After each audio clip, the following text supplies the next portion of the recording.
విజయనగరం జిల్లా బొబ్బిలి మండలం బొబ్బిలి పట్టణ పరిధిలో ఒక ఘోరమైన ఘటన చోటు చేసుకుంది. అభ్యుదయ స్కూల్కి సంబంధించినటువంటి ఇద్దరు విద్యార్థులు ఒక క్రికెట్ ఆడుతున్నప్పుడు వచ్చినటువంటి గొడవ కారణంగా కొట్లాటికి దారి తీసింది. ఈరోజు పూర్తిగా ఒక ప్రాణాలనే బలికొన్నటువంటి పరిస్థితి మనకు కనిపిస్తుంది. ప్రస్తుతం మనం బొబ్బిల్లో ఆసుపత్రి వద్ద అయితే మనం ఎక్కడైతే మనం చూడొచ్చు వీళ్ళ యొక్క కుటుంబాలన్నీ కూడా ఏదైతే సుందరాడ కార్తీక్ న్యాయం చెయ్యాలి అంటూ కూడా వీళ్ళంతా కూడా ఇక్కడ ఒకవైపు నివాళులర్పిస్తూ ఒకవైపు మాకు న్యాయం చేయాలంటూ డిమాండ్ చేస్తున్నటువంటి పరిస్థితి కూడా కనిపిస్తుంది. సుందరాడ కార్తీక్ మరణానికి కారకమైనటువంటి ఆ విద్యార్థిను అలాగే అభ్యుదయ స్కూల్కి సంబంధించినటువంటి ఏదైతే మేనేజ్మెంట్ను అరెస్ట్ చేయాలి అంటూ ఒకవైపు ఫ్లెక్సీలు పెట్టుకొని ఒక నిరసన కార్యక్రమాన్ని తెలియజేస్తున్నటువంటి పరిస్థితి కూడా కనిపిస్తుంది. ముఖ్యంగా చూసుకుంటే అభ్యుదయ స్కూల్కి సంబంధించిన డ్రిల్ మాస్టర్ని వెంటనే అరెస్ట్ చేయాలంటూ కూడా మరొక వైపు నినాదాలు చేస్తున్నటువంటి నేపథ్యం కూడా కనిపిస్తుంది. ఈ బొబ్బిలి మండలం విద్యాశాఖ అధికారిని సస్పెండ్ చేయాలి అంటూ కూడా ఏదైతే పూర్తిగా సంబంధించిన విద్యా వ్యవస్థలో ఉన్నటువంటి ఈ యొక్క అధికారులందరినీ కూడా చర్యలు తీసుకోవాలంటూ కూడా మరొక వైపు చెప్పుకొస్తున్నటువంటి పరిస్థితి కూడా కనిపిస్తుంది. ఇదే క్రమంలో అది వాళ్ళ సంబంధించిన బంధువులు అయితే ఉన్నారో వాళ్ళతో మాట్లాడే ప్రయత్నం చేద్దాం. చెప్పండి అమ్మ, అసలు మీకు ఎటువంటి న్యాయం కావాలి, అసలు ఇదంతా ఏ విధంగా జరిగింది? ఈ కొట్లాట అనేది పిల్లడు చాలా మంచి పిల్లడు అని చెప్పేసి చెప్తున్నారు, ఎలా జరిగింది ఏంటి? ఏం పెట్టుకోరు సార్ అబ్బాయి, అసలు ఎవరితో గొడవ కానీ స్కూల్కి వెళ్ళడం, ఇంటి దగ్గర ఉండడం, ఏదంటే నేర్చుకోవాలనుకుంటే షాప్కి వెళ్ళి నేర్చుకోవడం చేస్తాడు సార్. కానీ శుక్రవారం నుంచి స్కూల్లో గొడవ అవుతుందంటండి. శుక్రవారం నుంచి స్కూల్లో గొడవ అయినా సరే కనీసం ఆ స్కూల్ టీచర్ కానీ క్లాస్ టీచర్ కానీ ఎవ్వరు ఇలా గొడవ అవుతుందమ్మా పోనీ ఇలా అవుతుంది మేము చెప్పాం, మీరు కూడా ఇంటి దగ్గర చెప్పండి అంటే మేము మా పిల్లడికి మేము భయం చెప్పుకుందాం. శుక్రవారం నుంచి గొడవ అయినా ఏం చెప్పకుండా చేయకుండా నిన్న 5:30కి ఇంటికి ఇద్దరు కుర్రాళ్ళు వచ్చి ఆంటీ మీ అబ్బాయి కళ్ళు తిరిగి పడిపోయారు, హాస్పిటల్లో ఉన్నారు రండి అంటే వాళ్ళు కూడా కళ్ళు తిరిగారు అనుకుని వెళ్ళారు తప్ప చచ్చిపోవడం అనేది వాళ్ళకి తెలియదండి. ఇక్కడికి వచ్చిన తర్వాత అక్కడ బెడ్ మీద ఉన్నాడండి చనిపోయి. ఏమైందంటే కొట్టుకున్నారు, ఇలా కొట్లాట్లు మీ అబ్బాయి ఎలా పడిపోయాడు అని చెప్పి అన్నారండి. కానీ కావాలనే చేశారు సార్ ఇది. ఇప్పుడు స్కూల్ ఫీజులు కట్టాలంటే తల్లిదండ్రులు ఉండాలి, పిల్లలు స్కూల్కి వెళ్ళాలంటే తల్లిదండ్రులు ఉండాలి. మరి అన్నింటికి తల్లిదండ్రులు ఉండాలన్నప్పుడు పిల్లోడుకు వాళ్ళ స్కూల్లో చదివిన విద్యార్థి చచ్చిపోయినప్పుడు స్కూల్ యాజమాన్యం ఇక్కడికి రావాలి కదండి. అమ్మ ఏం జరిగింది ఏంటి, మీకేం కాదు మేము ఉన్నామని కనీసం వాళ్ళు అన్నారు కదా. అలాంటివి ఏవి అనలేదు. కనీసం ఇప్పటి వరకు ఆ స్కూల్ యాజమాన్యం కానీ ఆ స్కూల్ క్లాస్ టీచర్లు కానీ ఎవ్వరూ రాలేదు. గొడవ అవుతున్నట్టుగా క్లాసులో అందరికీ తెలుసండి సార్, కానీ ఎవరు దాన్ని పట్టించుకోకుండా కామప్ చేసి పోయింది మా అబ్బాయి. ఇప్పుడు వాళ్ళందరూ బాగానే ఉన్నారు, పోయింది మా అబ్బాయి. ఇప్పుడు పోయినని తీసుకురమ్మంటే తీసుకురాలేరు కదా. కాబట్టి మాకు ఎలాగైనా న్యాయం జరగాలి, మాకు ఆ స్కూల్ యాజమాన్యం వచ్చి ఇక్కడ సమాధానం చెప్పాలి. నిన్నటి నుంచి కనీసం ఎవ్వరూ రాలేదండి, నిన్నటి నుంచి కనీసం. ఇప్పుడు మేము రోడ్డు ఎక్కేసరికి అదమ్మా ఇదమ్మా అదా అంటే ఏంటి సార్, అంటే పొలిటికల్ ఉంటే ఒకలాగా లేకపోతే ఒకలాగా మాట్లాడుతున్నారు సార్. అదైతే కరెక్ట్ కాదు సార్. మేము చాలా పేదలమే, కానీ నాయ బ్రాహ్మణం అయ్యి ఉండే మేము పేదలం అయ్యి ఉండే పిల్లల్ని మంచి స్కూల్లో దేనికి వేస్తాం, భవిష్యత్తు బాగుండాలని వేస్తాం. కానీ అంతేగాని పిల్లల్ని చంపేంత దారుణంగా స్కూల్లో అలా వెళ్తుందని కనీసం మేము అసలు అనుకోలేదు సార్. అసలు మాకు ఎలాగైనా న్యాయం కావాలి, మా అబ్బాయిని మాకు తిరిగి ఇవ్వలేరు కానీ మాకు న్యాయం జరగాలి. అంటే పిల్లలు కొట్లాడడానికి ప్రధాన కారణం ఏంటి అసలు? ఏంటంటే ఒకవైపు క్రికెట్ ఆడుతుండగా వీళ్ళిద్దరి మధ్య ఘర్షణ వచ్చిందని చెప్తున్నారు, లేదంటే మీరు ఇప్పుడు చెప్పారు శుక్రవారం నుంచే గొడవ పడుతున్నారని చెప్తున్నారు. ఆ శుక్రవారం నుంచి గొడవ పడడానికి కారణాలు ఏంటి? అసలు ఏం జరుగుతుంది స్కూల్లో ఎవరు కూడా పట్టించుకోవట్లేదు, అసలు ఏం జరుగుతుంది? పట్టించుకోలేదంటండి. క్రికెట్ దగ్గర గొడవ అయిందంటండి. కొన్ని గొడవ అయినప్పుడు ఇలా గొడవ అయింది అని కనీసం వాళ్ళు ఎవరు చెప్పలేదండి. క్రికెట్ వల్ల గొడవ అయ్యింది దానికి పిల్లల్ని చంపేశారంటే స్కూల్కి వెళ్ళిన అబ్బాయిని స్కూల్ యూనిఫామ్లో అక్కడ బెడ్ మీద ఉన్నాడు పడిపోయి మార్చురీ రూమ్లో. మాకు ఎలా ఉంటుందండి, స్కూల్ బెల్ట్ బట్టలతో ఉన్నాడు, స్కూల్ కానీ వెళ్ళి చదువుకోవడానికి పొద్దున్న చెప్పేసి వెళ్ళి సాయంత్రం 7 ఉన్నాడు. దానికి అది అసలు చాలా దారుణం అండి. అది స్కూల్ యాజమాన్యం మాత్రం దానికి సమాధానం చెప్పాలండి. స్కూల్ దేనికండి ఉంది, స్కూల్కి దేని పంపిస్తున్నా క్రమశిక్షణలో ఉంచుతారని మంచి పొజిషన్లో మాట్లాడి విధానం పెడతారని, కానీ చంపేయడానికి కట్టే ఎవరు పంపించరు కదండి.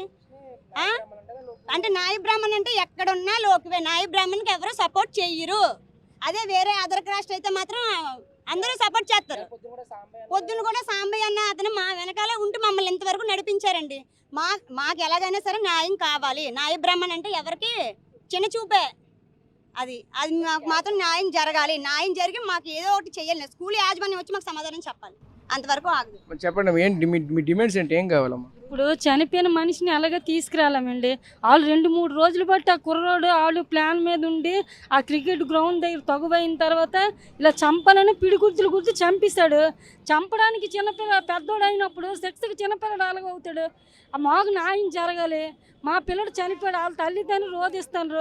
చెట్టంత కొడుకు అందుకొచ్చిన కొడుకు చనిపోతే ఏ తల్లిదండ్రులను ఎలా భరిస్తారు చెప్పండి. మేము పేదోళ్ళం కాదు, పేదోళ్ళ తరపున న్యాయం ఉండాలి, పేదోళ్ళ తరపున న్యాయం చేయాలి. డబ్బులు వాళ్ళు ఎలాగైనా న్యాయం చేసుకుంటారు. మాలాంటి పేదోళ్ళకి ఎవరు మీ మీడియా వాడే మాకు సాయం చేయాలి. మీరే దీన్ని బాగా ఇచ్చేసి మీరే మాకు న్యాయం చేయాలి. మీడియా న్యాయం చేస్తుంది. మీరే మాకు న్యాయం చేసి చనిపోయిన పిల్లల్ని ఎలాగ తీసుకురాలని కొంచెం న్యాయం జరిగేలా చూడండి. అంతే సార్.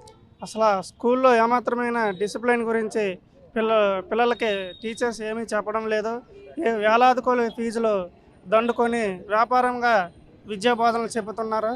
కనీసం పిల్లడు ఏ రకంగా డిసిప్లిన్గా ఉన్నాడో, ఎలాగున్నాడో, ఇంటి దగ్గర కూడా వర్క్ చేస్తున్నాడా, చదువుతున్నాడా లేదా, కనీసం ఈ అబ్బాయి ఇంటికి వచ్చాడా లేదా బాగా చదువుతున్నాడు, ఇంటికడాలో ఎలా ఉన్నాడు, స్కూల్లో మాకు ఎలా ఉన్నాడు, కనీసం ఏ ఇన్ఫర్మేషన్ కూడా ఇవ్వకుండా ఫీజులకైతే నెలలకి ఫీజులు ఇమ్మని ఇంటికి ఫోన్ చేసి రమ్మని చెప్పడం జరుగుతుంది. కానీ పిల్లలకు మట్టుగా ఎట్టి పరిస్థితుల్లో కూడా మీరు చదువు అయితే చెప్పడం లేదని మేము భావిస్తున్నాం. ఈ గొడవ ఎక్కడ జరిగింది, ఎక్కడికి కొట్లాట అనేది ఎక్కడ జరిగింది? కొట్లాట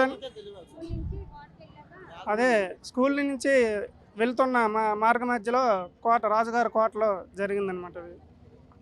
స్కూలు ఇరువైపులా జరిగింది. కానీ పిల్లలు కూడా 20 మందిలో ఉండడం కూడా వీళ్ళందరూ ఒక ప్లాన్ ప్రకారంగా చేసి పిల్లల్ని చంపేశారు. అది పిల్లలకి స్కూల్ మెయిన్ రెస్పాన్సిబిలిటీ లేదు.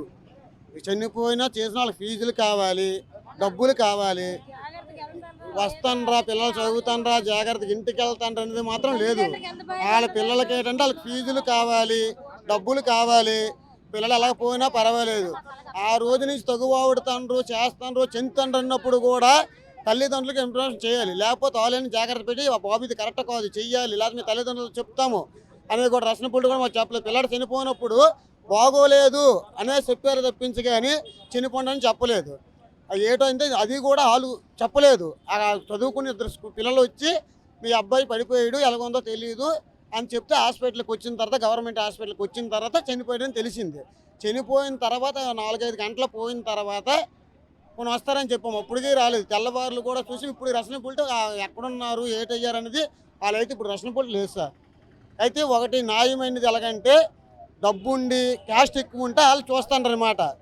క్యాస్ట్ లేకపోయి డబ్బు లేకపోతే రాజకీయ పట్లగా ఇది మాపోయిపోతుంది. అప్పుడు కూడా సాంబీ గారు వచ్చి ఫ్యాక్టరీ కొట్టేసి రోడ్డు మీదకి వచ్చిన తర్వాత మాకు న్యాయం అనేది 10 మంది చూరారు. అంత వరకు కూడా మా పిల్లల వల్ల తప్పు చనిపోయాడని చెప్పేశారనమాట. ఇప్పుడు ఆ సాంబీ గారు వచ్చి ఒక గౌరవంగా నేను నిలబడతానని చెప్పి పెట్టి పిప్సీ పెట్టిన తర్వాత మాకు ఇంతవరకు జరిగింది న్యాయం. ఇప్పుడు కూడా మీ మీడియా వాళ్ళు లోకేష్ గారు ఉంటారు, పిసిటి కళ్యాణ్ గారు ఉంటారు. దీనికి ఎలా న్యాయం చేస్తారు, ఏటి చేస్తారో, డబ్బులకి ఎలా చేస్తారు, ఇప్పుడు న్యాయ బ్రాహ్మణులకి ఎలా చేస్తారో వాళ్ళ పరిపాలన బట్టి ఇప్పుడు మాకు తెలుస్తుంది సార్. స్కూల్ రెస్పాన్సిబిలిటీ అనేది ఉంటుందండి. ఇప్పుడు స్కూల్ రీచర్లకైనా వెళ్ళి దాకా బయటకు వెళ్తానంటే కొట్టుకుంటున్నారా లేదా అని తెలిసినప్పుడు వాళ్ళు చెప్పాలి కదా. 2 పేరెంట్స్ని పిలాలి, వాళ్ళని పిల్లలు వీళ్ళని పిల్లలు అక్కడ మాట్లాడే తీరు పిల్లలు ఎందుకు కొట్టుకుంటున్నారు ఏంటి అసలు ఏంటి మీ ఇద్దరు ప్రాబ్లం ఏంటని వాళ్ళు అడగాలి కదా. అడగకన్నా ఒగ్గేసి పట్టించుకోకన్నా నొక్కియడం మాత్రం కరెక్ట్ కాదండి. అది మాత్రం అసలు ఈ విషయంలో మాత్రం కొంచెం గట్టిగానే తీసుకుంటారని ఆశిస్తాను.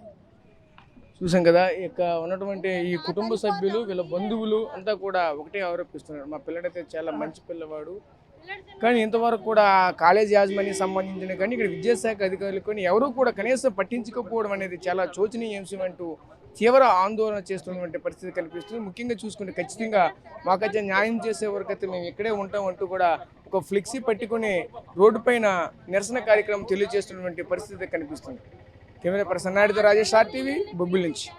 తెలుగులో న్యూస్ కి ఫాస్టెస్ట్ యాప్ ఇప్పుడు టోటలీ న్యూ అవతార్లో జస్ట్ 5 seconds లో కంప్లీట్ న్యూస్, సోషల్ మీడియాలో ట్రెండ్స్ కి one stop solution, live TV app, voice search option తో ఇప్పుడే డౌన్లోడ్ చేయండి లేదా అప్డేట్ అయిపోండి. యాప్ లింక్ డిస్క్రిప్షన్ లో ఉంది.